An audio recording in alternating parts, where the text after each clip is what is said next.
this does impact the contemporary and future rates for everybody in Rhode Island. Is there anything we can do to kind of like get this project restarted? This is not something that's happening in wind centers like Texas. Why? Because they're red states. Well, people may not want to hear this, but they believe it. Trump is petty.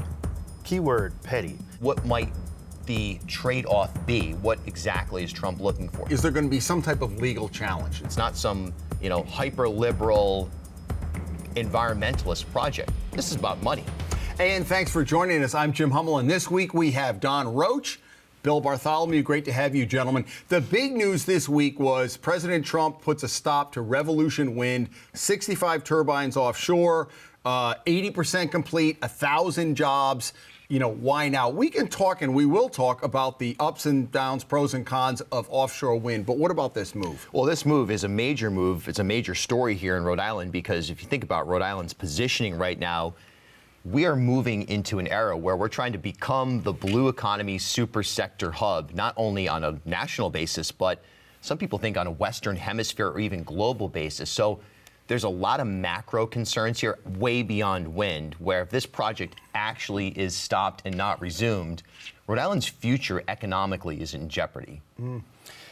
I feel like the question that's not being asked is we're asking why, and Rhode Island officials came out against it, but did anybody just pick up the phone and said, what is your reasoning? Because the reasoning that was given around national security, I'm like, a wind energy, national security, I just don't get the connection. So I just feel like somebody's got to reach out. I know Governor McKee said he was going to reach out, but what is the reasoning, and is there anything we can do to kind of like get this project restarted? Because in other states, I think the government has done the same thing and they've gotten it restarted. Usually Trump wants some kind of a deal. And so what deal is his administration looking for? Yeah, the national security thing is just a convenient way for them to package this up. Ørsted, who are operating this project, they're a Danish company. So you can easily say, oh, wait a minute, they're an outsider, so let's try to use that as a vehicle to stop the project. Look, this comes down to Trump 2 has been anti-wind, period. Day one of the Trump 2 administration, executive order signed that would essentially assess and potentially stop any offshore wind or wind in general. But the thing is as well, this is not something that's happening in wind centers like Texas. Why? Because they're red states. So this is in part certainly either direct retribution to blue states, Rhode Island not signing the sanctuary city letter or whatever it was a couple of weeks ago, where Pant Bondi, Trump administration demanding from all sanctuary states and municipalities that they send a letter back to the federal government saying how they're going to end their sanctuary policies. McKee, Nerona, nobody here in Rhode Island wanted to do that. Maybe this is in some way an indirect response to that. But at the end of the day, this is going after blue states, and you're right. This may be part of a broader strategy by the Trump administration, as we've seen with so many different arenas. I mean, Brazil, okay, let's put 50% tariffs on Brazil. Why? Because Trump's associate, really, and buddy, Bolsonaro, who was involved in essentially the equivalent of January 6th in Brazil, he's saying, well, stop the prosecution of Bolsonaro and then we'll get rid of the tariffs. So these are just the motions and the ways of this administration. Well, and this is what happened in New York, that then Kathy Hochul made a deal to open up the pipeline, and that's what Trump ultimately wanted. And I agree with you. You got to think there's got to be phone calls going on behind the scenes. Like, how? I mean, we're too far into this, and I think Trump knows that. But he's got the leverage now of all of this. So what should Rhode Island's approach with the federal government? Well, people may not want to hear this, but they believe it. Trump is petty. Keyword, petty. And so, as Bill was saying, there's got to be some kind of deal. And if his ego is hurt, he's going to react and respond. But we've also seen him react and respond that way. But if you massage his ego a little bit, he will turn around. And unfortunately, that's what Rhode Island has to do. I don't know how exactly to do that, but that's what they've got to do. And there's a lot at stake. Well, then the question is there going to be some type of legal challenge? Now, clearly, Ørsted probably. My colleague Ian Donis, just this week, sat down with Peter Nerona, the AG. We know he's filed a lot of suits against the Trump administration. Here's some of what Peter Nerona told Ian. I don't think that anybody, no matter whether it's a president or anybody else, can lawfully stop a project where permits have already been issued, and whether you're a company or you're a state's population has relied on those permits to this extent, meaning rely on it as a source of energy, as a source of energy that stabilizes our overall grid, and as a company, I don't know how you stop a project like that and there not be strong claims. And look, the administration likes to talk a lot about being pro-business.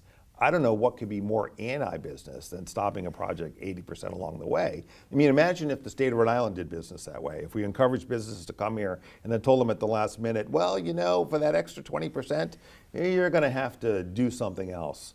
We wouldn't get people to come and do business here. Look, there's something going on here and it's not good. And I believe it's appeasing the oil and gas industry, which is already sold, as our lawsuit that we have against them indicates, has already sold Americans in Rhode Island as a bill of goods. They've lied to us for a long time. They have this president's ear or more, and we've got to fight this if we can, and I expect that we will. And you can see that entire interview on the Rhode Island PBS YouTube page if you want to check out Ian's interview with Peter Nerona. So legally, probably a challenge, you would think? No doubt about it. That'll be one of the two lanes that are traveled here. The one being see what Trump wants in terms of a trade of some kind or some kind of bargaining chip, but no doubt a legal challenge or multiple legal challenges will happen. This could also become something that's class action if we start to see other states impacted. I spoke with Senator Whitehouse yesterday, and this is something that he brought up, that obviously there's going to be some kind of legal challenge. And I spoke with Congressman Gabe Amo as well yesterday, and he said that from his standpoint, there is a lot of asking and there's a lot of feeling out what might the trade-off be? What exactly is Trump looking for? So I think you're going to see both of those lanes traveled simultaneously. No doubt, though, I'm surprised that there hasn't already been some kind of legal challenge filed. Go ahead. No, I was just going to say the legal route, again, I just feel like Trump has exercised a lot of power. He has a majority of the popular vote. And again, he's winning most legal challenges, losing some. But why not? But he's got the Supreme Court mostly on his side, right? I said, why don't we try? You can catch more bees with honey. I just feel like we're such in a partisan time frame. Why don't we just get on the phone? Yes, the Trump administration should have done that too, first before this. But why don't we do that now and try to make a deal and try to get this? I mean, it's 80% complete. I feel pretty confident that it's going to be done, but there's going to have to be some give and take. The history of wind here in Rhode Island is very interesting. It goes back 20 years with Block Island was the first one, and it was Don Cacciari, a Republican governor, and that was one of his big things. He wanted this to go through, and whether there were deals made or whatever, the early criticism was the rates were paying so much, and this second one with Revolution Wind was going to be economy of scale. Okay, the rates are coming down. What about wind? And you hear the classic, I guess the opposite view.